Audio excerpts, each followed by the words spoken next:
조갑제 TV 시청자 여러분 안녕하십니까. 2025년 9월 18일 정오입니다. 지난 8월 말에 있었던 이재명 트럼프 정상회담의 비화를 이재명 대통령이 미국 타임 잡지와 인터뷰를 하면서 틀어놓았습니다. 그는 이렇게 이야기를 했습니다. 트럼프 측 요구대로 그대로 합의를 했다면 나는 아마도 탄핵을 당했을 것이다 라고 했습니다. 미국 측이 지난달 한미 정상회담에서 한국이 조성하기로 한 3,500억 달러 투자 펀드에 대해 과도한 요구를 했고 이에 대통령이 거절했다는 뜻입니다. 이 대통령은 지난 3일 타임과의 인터뷰에서 이같이 말하면서 이 타임과 인터뷰를 하고 주간 잡지니까 좀 늦게 출판이 되었습니다. 그래서 미국 협상팀에 합리적인 대안을 요청했다고 밝혔습니다.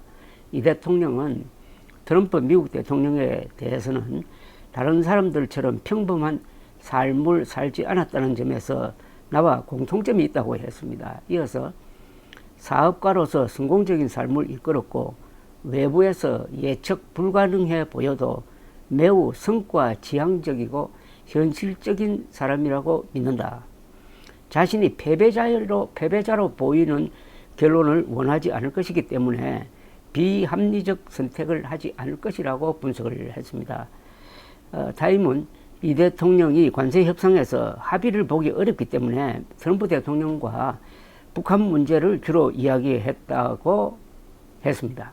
이 대통령은 트럼프 대통령을 노벨 평화상 후보로 추천할 의향이 있느냐는 질문에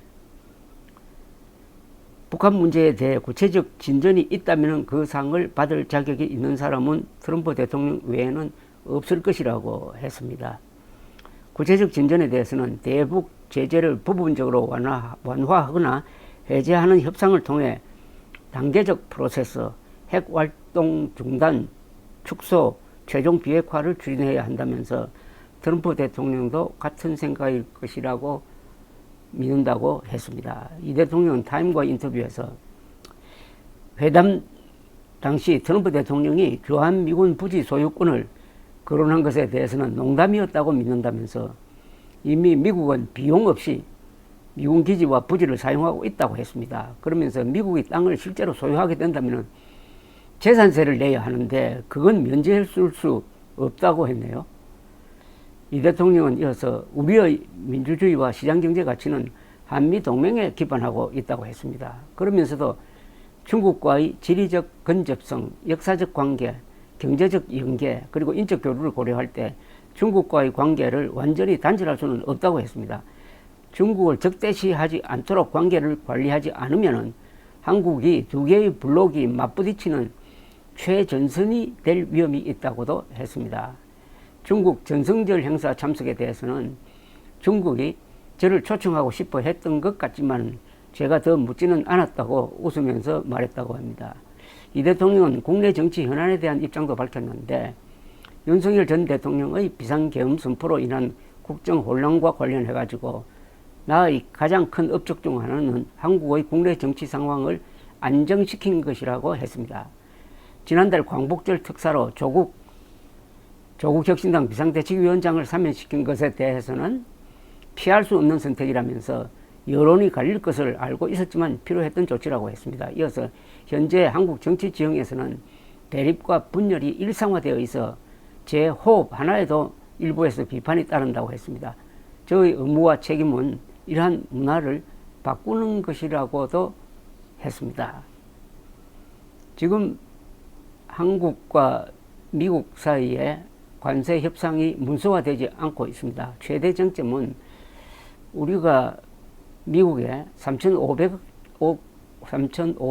달러를 투자한다는 방침에는 합의가 되었지만 구체적으로 그걸 어떻게 하느냐, 그리고 그 어마어마한 돈을 어떻게 조달하느냐에 대한 합의가 이루어지지 않고 있습니다. 일설에 따르면 이재명 정부는 투자하기 위해서 달러를 우리가 모아서 미국으로 보낼 때 환율 시장이 급변한다.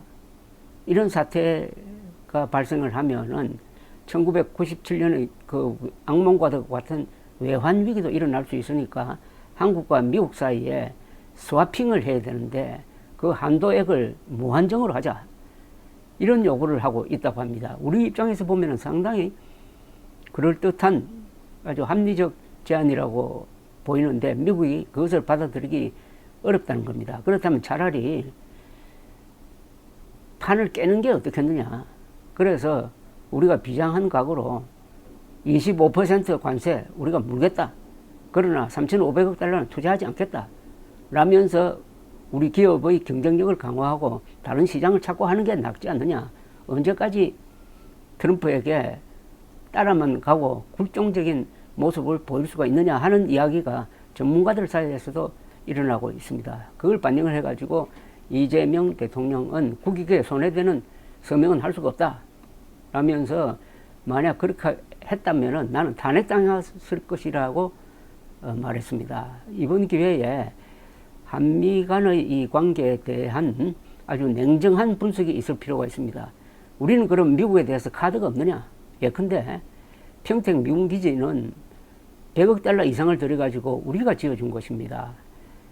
그리고 이 미군 기지는 가족까지 합치면 아마 약 한 5만 명이 거주하고 있는데 군인 포함해서 바로 코앞에 중국의 심정부가 있습니다. 북경 천진.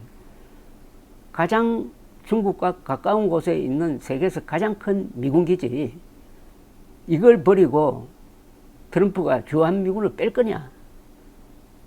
빼지 못하겠죠. 그렇다면 이건 우리의 카드 아닙니까? 뭐 여러 가지 또 우리가 가지고 있는 첨단 제조업 기술, 특히 방위산업 이런 것을 어떻게 우리의 대미 협상 무기로 만드느냐. 그렇게 하기 위해서는 한국의 국내 여론이 단합이 되어야 합니다.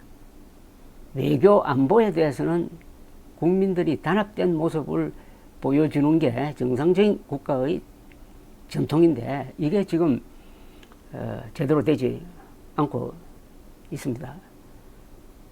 그러나 이재명 대통령이 국익을 수호하려고 할 때 그 이재명 대통령을 밀어주는 것은 국민의 의무이기도 합니다. 리더십만큼 중요한 것이 팔로우십입니다. 리더가 잘할 때는 밀어주고 못할 때는 비판해야 합니다. 그게 바로 시시비비를 가리는 것이고 실사구시죠. 실사구시는 현실과 사실에 기초해서 판단을 한다는 그런 의미도 포함되어 있습니다. 감사합니다.